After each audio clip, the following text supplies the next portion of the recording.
दोस्तों मैं सौरभ आपका अपने चैनल टेक्निकल सौरभ अवस्थी में स्वागत करता हूं।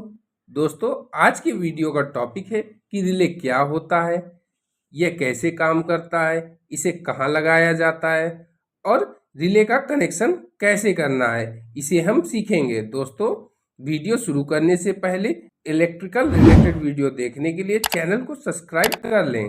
तो दोस्तों आपने कई टाइप के रिले देखे होंगे। बेसिकली दो टाइप के रिले आते हैं। एक आता है ओवरलोड रिले, जिसे आप OLR भी कहते हैं। दूसरा है स्विचिंग रिले। दोस्तों ओवरलोड रिले को हम किसी भी उपकरण को ओवरलोड होने पर खराब होने से बचाने के लिए लगाते हैं। दोस्तों आज हम स्विचिंग रिले के बारे में बात करेंगे। रिले एक ऐसा स्विच होता है जो इलेक्ट्रिकल सप्लाई के द्वारा वर्क करता है। स्विच रिले कई टाइप के आते हैं, जैसे 5 पिन, 8 पिन, 11 पिन। मेरे पास ये जो रिले है ये ग्लास रिले है। दोस्तों इसे ग्लास रिले इसलिए बोला जाता है क्योंकि इसमें आप अंदर देख सकते हैं। ये मेरे पास एक 8 पिन रिले है। आप देख सकते हैं, आप इन पिनों को गिनकर पता कर सकते हैं कि आपका रिले 5 पिन है कि 8 पिन है कि 11 पिन है।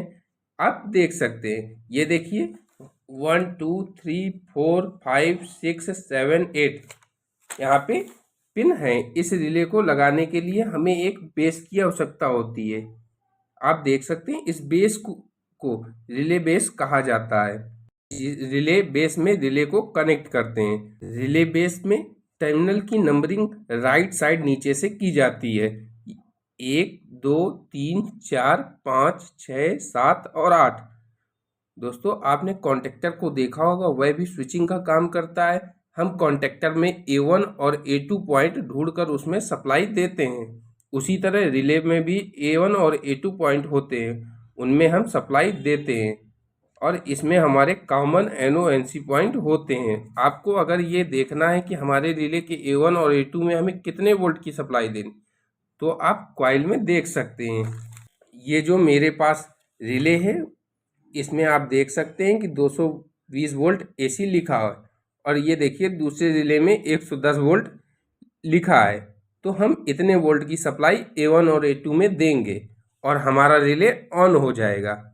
अब सबसे ज़रूरी चीज़, हम कैसे पहचानें कि हमारा कौन सा टर्मिनल A1 और A2 है और कौन सा कॉमन NO/NC है।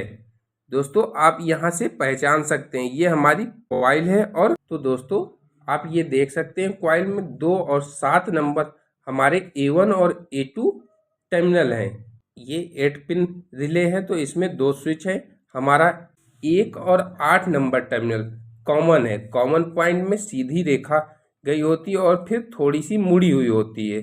जहाँ से मुड़ी हुई होती है वहीं एक बिंदी होती है, आप देख सकते हैं, आपको दिख रहा होगा। और 4 और 5 हमारा NC टर्मिनल होता है। आप देख सकते हैं, 1 4 से कनेक्ट है और 8 5 से कनेक्ट है। और 3 और 6 हमारा NO पॉइंट होता है। नॉर्मल कंडीशन में कॉमन से NC कनेक्ट रहता है और जैसे ही हम रिले में सप्लाई देते हैं और रिले ऑन होता है तो NC की जगह NO कॉमन से कनेक्ट हो जाता है। रिले को बेस में कनेक्ट करने के लिए आप देख सकते हैं, ये जो बेस में दबा हुआ पॉइंट है और इसी तरह आप रिले में देख सकते हैं ये जो निकला हुआ पॉइंट है, इन्हीं को मिलाकर कनेक्ट करते हैं। उम्मीद करता हूं कि आप इस क्लास रिले को पूरी तरह से समझ गए होंगे। अगर फिर भी आपके मन में कोई भी डाउट बचता है तो आप कमेंट के द्वारा मुझसे पूछ सकते हैं। अगर वीडियो आपको थोड़ी सी भी इंफॉर्मेटिव लगी हो तो वीडियो को लाइक, शेयर और चैनल को सब्सक्राइब जरूर करें और बेल आइकन को जरूर प्रेस करें, जिससे कि हमारी आने वाली वीडियो का नोटिफिकेशन आपको मिल सके।